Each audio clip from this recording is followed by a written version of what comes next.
이어서 간추린 소식입니다.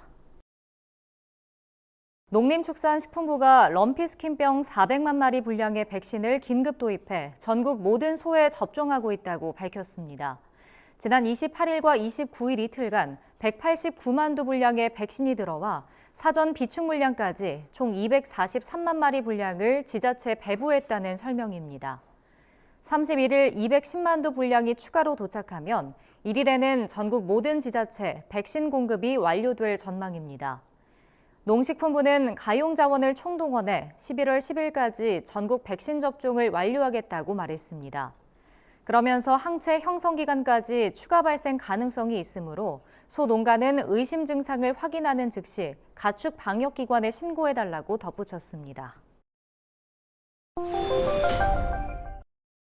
정부가 취약계층 학생 등에게 우유를 살 수 있는 카드를 지원하는 우유 바우처 시범사업 시행 지역을 내년에 30개 시군구로 확대합니다. 이에 시범사업 시행 지역이 올해 15곳에서 내년에 2배로 늘어날 전망입니다. 내년 시범사업에 참여하는 학생 수는 9만 명으로 올해 2만 5천 명의 3.6배에 이를 것으로 예상됩니다. 농식품부는 지난해 우유 바우처 사업 참가자의 재신청 의사가 96.9%에 달하는 등 만족도가 높아 사업 시행 지역을 늘리기로 했다고 설명했습니다. 11월 10일까지 전국 시군구를 대상으로 사업 참여 신청을 받아 11월 중 시범 지역을 선정할 계획입니다. 2023 익산 농업기계 박람회가 11월 3일까지 전북 익산시 농수산 도매시장에서 열립니다. 이번 박람회에는 국내외 농기계 업체 약 200개사가 참여합니다. 이들 업체는 수도작, 밭농업기계, 과수, 원예, 축산, 가공기계, 부품 등 400여 기종을 전시할 예정입니다. 행사장엔 총 690개 부스가 설치되며 일반 참관객을 위한 전시장에선 최신 농기계를 이해하고 직접 체험해 볼 수 있는 기회가 제공됩니다. 익산시는 대규모 박람회인 만큼 인파 밀집 구간을 미리 파악하는 등 안전 매뉴얼을 점검하고 있습니다. 국립종자원은 국산 종자의 브랜드 가치를 높이고 외국 종자와의 차별성을 강조하기 위해 K-시드 상표를 개발했다고 밝혔습니다. 종자원은 해당 상표를 우리나라와 주요 수출국인 미국, 인도, 중국에 각각 출원했습니다. 필요한 심사를 거쳐 우리나라에서는 올해 말에, 해외에서는 내년 8월에 각각 등록될 전망입니다. 종자 수출 기업과 학계, 기관, 연구원 등은 종자원에 사용 신청을 한 뒤 상표를 사용할 수 있습니다.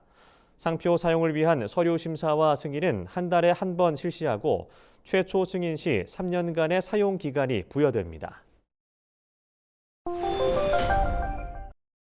일상생활 속 꽃문화 확산을 위한 제5회 양재 플라워 페스타가 11월 3일부터 5일까지 서울 서초구 AT센터에서 개최됩니다.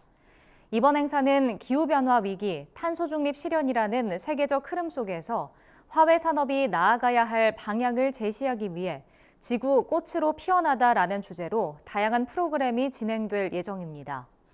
특히 올해 행사는 AT가 주최하는 최초의 실내 플라워쇼로 운영되며 실내 캐주얼 전시와 플로리스트 백인전, 화훼 기업관 등 다양한 행사장이 마련됩니다. 또 102개 국가의 꽃을 소개하는 전 세계 나라꽃 전시 등 다양한 전시도 만나볼 수 있습니다. 행정안전부가 최근 제1회 온천산업박람회가 열린 충남 아산시에서 축제 바가지요금 예방을 위한 현장 점검과 물가안전관리 캠페인을 실시했다고 밝혔습니다. 지자체와 상인회, 소비자단체 등이 참여하는 특별점검반은 이날 장터내 원산지 표시와 바가지요금, 호객행위 등 불공정 행위를 단속했습니다. 이 같은 현장 점검은 가을 축제가 열리는 전국 모든 시군구에서도 실시됩니다. 앞서 행안부는 시도 물가 담당 부서장 회의에서 지역 축제 물가 안정 대책을 논의하고 바가지요금 등 불공정 사례 적발 시 즉시 조치하기로 했습니다. 질병관리청이 쯔쯔 가무시증을 유발하는 털 진드기 발생이 급증하고 있어 야외 활동 시 주의가 필요하다고 밝혔습니다. 쯔쯔가무시증은 쯔쯔가무시 균을 보유한 털 진드기 유충에 물린 후 발생하는 병으로 물린 자리에 검은 딱지가 생기고 발열, 근육통 등의 증상을 일으킵니다. 감염 초기에 적절한 항생제 치료를 하면 비교적 쉽게 회복되는 만큼 신속한 치료를 받는 것이 중요합니다. 질병청은 추수기에 털 진드기와의 접촉 확률이 높아질 수 있다며 농작업이나 야외 활동 시에는 털 진드기에게 물리지 않도록 긴 소매 옷과 긴 바지를 착용해야 한다고 강조했습니다. 정부가 현재 월 32만 원 수준인 기초연금을 월 40만 원으로 단계적 인상하는 계획안을 내놨습니다. 보건복지부는 최근 제5차 국민연금 종합운영계획안을 발표하며 기초연금 인상을 통해 노인 빈곤 완화에 기여하겠다고 밝혔습니다. 기초연금은 소득 하위 70%인 만 65세 이상 노인에게 지급되는데 수급 대상자를 축소하는 논의는 이번 계획안에 포함되지 않았습니다. 복지부는 기초연금의 구체적인 인상 시기와 방법은 국민연금 개혁과 연계해 논의할 방침입니다.